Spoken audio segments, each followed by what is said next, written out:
Bloco 39. Indústria no Norte. Aula 1. Indústria no Norte, Zona Franca de Manaus. Hoje vamos falar sobre a indústria no norte do Brasil, mais especificamente sobre a famosa Zona Franca de Manaus.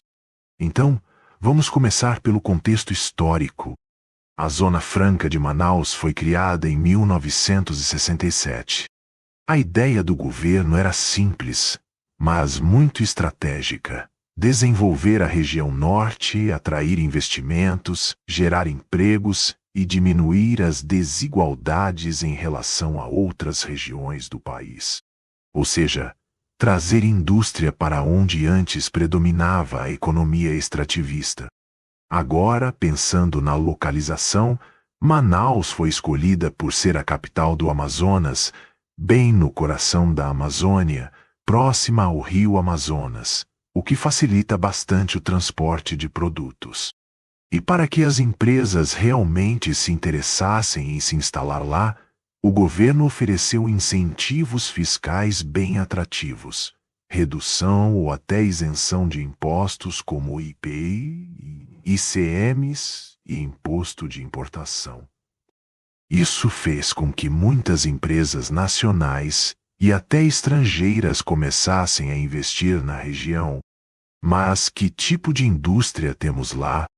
A Zona Franca de Manaus é conhecida principalmente por 3 setores: eletroeletrônicos como televisores, celulares e computadores, motos e bicicletas, e também produtos químicos, farmacêuticos e alimentícios. Essas indústrias trouxeram impactos importantes. Primeiro, a geração de empregos foi significativa. Além disso, houve uma diversificação da economia local, antes muito dependente da extração de madeira, borracha e outros produtos naturais. E claro, isso também contribuiu para o crescimento urbano de Manaus. Mas nem tudo são flores. Existem algumas críticas e desafios. A região ainda depende bastante dos incentivos fiscais, pouca industrialização se espalhou para outras cidades do norte, e há sempre um cuidado ambiental importante, já que a Amazônia é uma região sensível. Resumindo, a Zona Franca de Manaus é um exemplo de política de incentivo à industrialização, que trouxe desenvolvimento econômico e social para a região norte, mas que também enfrenta desafios de sustentabilidade e equilíbrio regional. Aula 2: Interiorização e desconcentração industrial.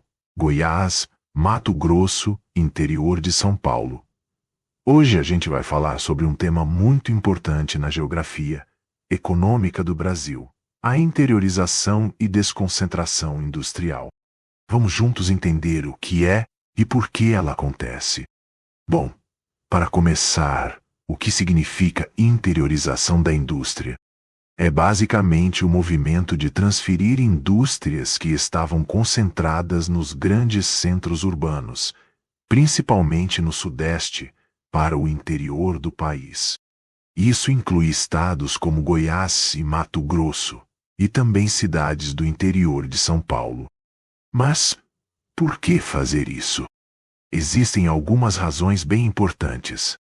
Primeiro, a gente quer reduzir a concentração industrial em São Paulo e no Rio de Janeiro, que acumulavam a maior parte das fábricas e empregos industriais do país. Segundo, é uma forma de aproveitar os recursos naturais que estão no centro-oeste e no interior paulista. Além disso, essa transferência ajuda a estimular o crescimento regional, gerando empregos e desenvolvimento em áreas que antes não tinham tanta indústria.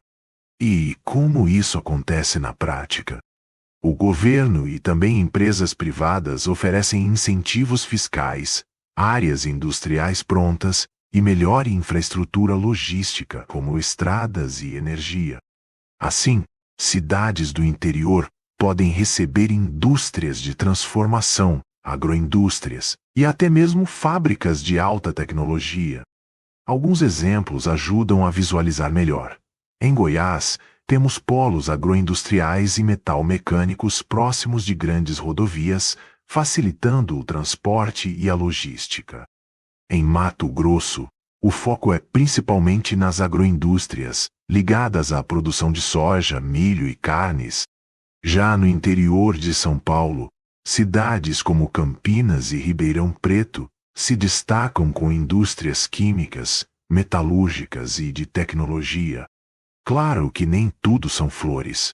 Esse processo exige infraestrutura adequada, mão de obra qualificada e atenção aos impactos ambientais, especialmente em regiões que antes eram pouco industrializadas.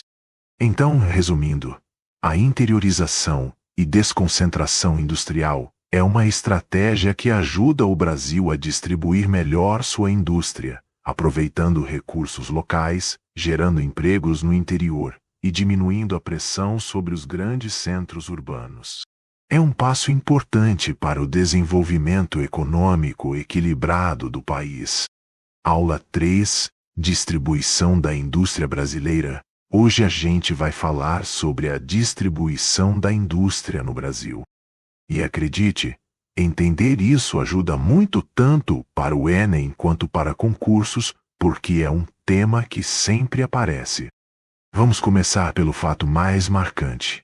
A indústria brasileira concentra-se no Sudeste, principalmente em São Paulo.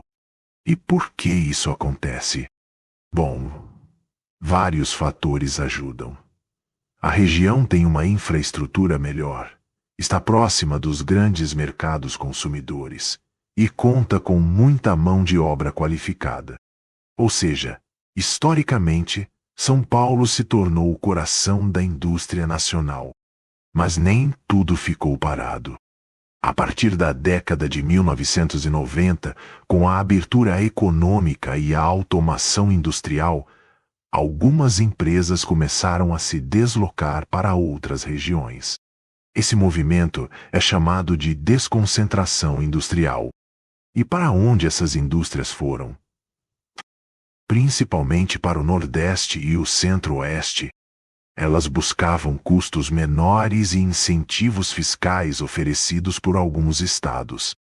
Ainda assim, a concentração no Sudeste continua predominante, mas agora existe essa expansão. Agora, vamos falar rapidamente sobre os principais setores industriais do Brasil. Entre eles estão automobilístico, metalurgia e siderurgia, petroquímica, papel e celulose, alimentício. Esses setores formam o que chamamos de indústria de transformação, responsável por mais da metade do PIB do setor secundário. Mas, afinal, o que define onde uma indústria vai se instalar? Alguns fatores são determinantes: recursos naturais disponíveis, infraestrutura de transporte, proximidade com mercados consumidores, mão de obra qualificada, incentivos fiscais. Esses fatores explicam por que algumas regiões se industrializaram mais rápido que outras. E não podemos esquecer dos impactos socioeconômicos. A industrialização trouxe crescimento econômico e urbanização, mas também gerou desigualdades regionais e desafios ambientais. A desconcentração industrial, por sua vez, ajuda a diminuir essas desigualdades, levando desenvolvimento para regiões que antes eram menos favorecidas.